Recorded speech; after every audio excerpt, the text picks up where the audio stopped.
Os 16 vereadores eleitos de Campina Grande tomam posse logo mais às 3 horas na Câmara Municipal. Após a posse, vai ser realizada a eleição para a escolha do novo presidente da Casa. Logo em seguida, o chefe do Legislativo Municipal empossa o prefeito veneziano Vital do Rego e o vice José Luiz. A cerimônia de posse do prefeito e do vice acontece no Centro de Convenções Raimundo Asfora, às 4 horas.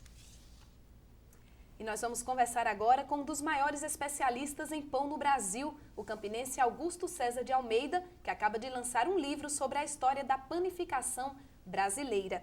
Então, boa tarde. Boa tarde, Mônica. O senhor já lançou 7 livros sobre panificação. Então, como é que surgiu o interesse por esse assunto?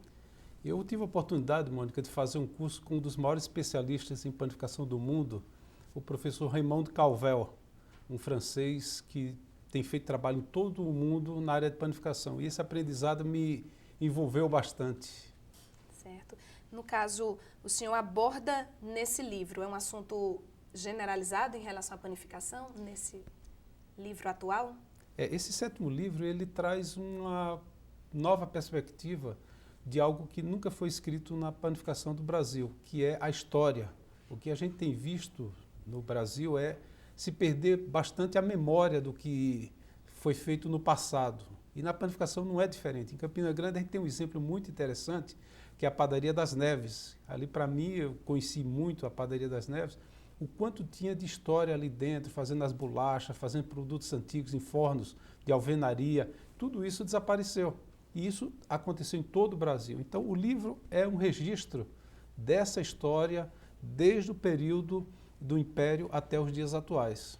Justamente o que eu ia perguntar, Campina Grande está citada no livro somente nesse caso da panificadora das Neves? Não, exatamente. A questão de Campina Grande é algo bastante interessante e polêmico, porque eu creio que se alguém possa até depois se dedicar um pouco mais a estudar esse assunto, porque em 1819 é citado algo bastante estranho para muita gente, que em Campina Grande havia trigo, né?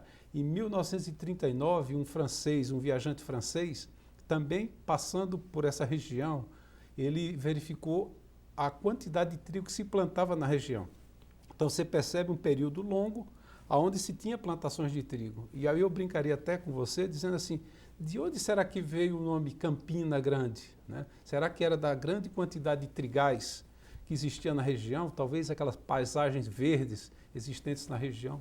Quem sabe se não foi isso. Então o livro traz curiosidades desse tipo e traz Campina Grande envolvido dentro desse contexto, além do mais a parte também da feira, onde muito se tinha a venda de farinha de trigo, venda de pães, tudo isso também está registrado no livro. Campinense não tem jeito, eu tenho que falar da terrinha, né? Uhum.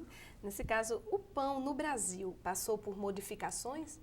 Sim, com certeza o pão ele vem de uma influência portuguesa e o livro ele remonta, né, a história não só baseado no que os portugueses produziram, mas a gente volta a Portugal antes do descobrimento, faz uma avaliação do que foi influência sobre a panificação de Portugal, os árabes influenciaram Portugal, os espanhóis, italianos, essa panificação de Portugal viaja para o Brasil, nós temos um registro aonde tem já nas caravelas registro do pão, né, o primeiro documento histórico, a Carta de Pero Vaz Caminha, falando sobre pão no Brasil, ali no descobrimento.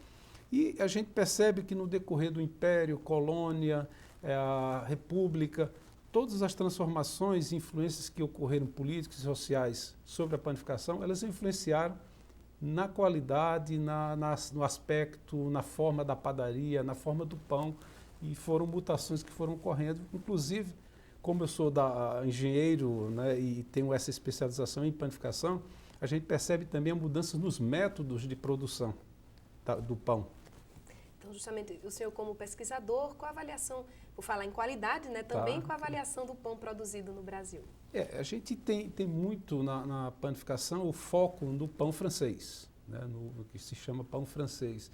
E eu sou um crítico muito forte da qualidade do pão francês. Eu tenho dito em vários artigos que eu escrevo de que a qualidade do pão francês tem caído. Porque quando você pensa no pão francês, você tem que pensar em algo que é um pão crocante, com aquela abertura que a gente tecnicamente chama de pestana, tem que ter uma estrutura de miolo bem formada, ser úmido dentro do miolo. E o que a gente percebe no pão francês dos dias atuais são pães muito frágeis de estrutura, pães que murcham, pães muito elásticos. Então, há realmente uma perda de qualidade, Mônica, no nosso pão francês, que é o carro-chefe das padarias, né?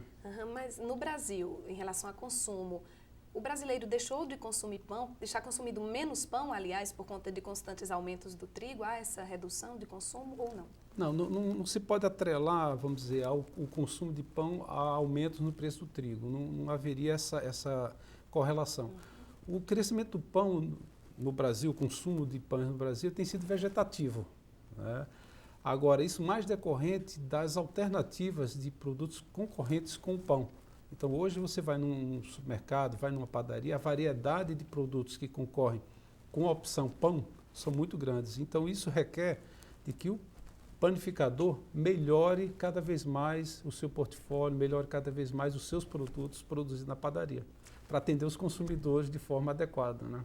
Então a gente vê um tema que parece simples, né? O pão, a panificação, e um assunto que rende bastante. Com certeza, o assunto é longo, mano. Certo. Então, como fazer para adquirir o livro A História da Panificação Brasileira?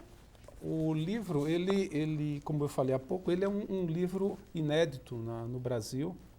A gente tem a disponibilização através de um e-mail que se faz contato. Posso falar o e-mail, é a Max Foods, MAXXI, Foods, de alimentos, @uol.com.br. Fácil de adquirir o livro, e a gente, através desse e-mail, é feito o contato e, posteriormente, envia por correio e todos aqueles processos normais. Ok, muito obrigada pela sua participação aqui no Itararé Notícias. Parabéns pelo trabalho. Obrigado. Bom ano para você, Mônica. Feliz ano novo também. Obrigado. Daqui a pouco, saiba como foi a noite de Réveillon em Campina Grande. É um instante só.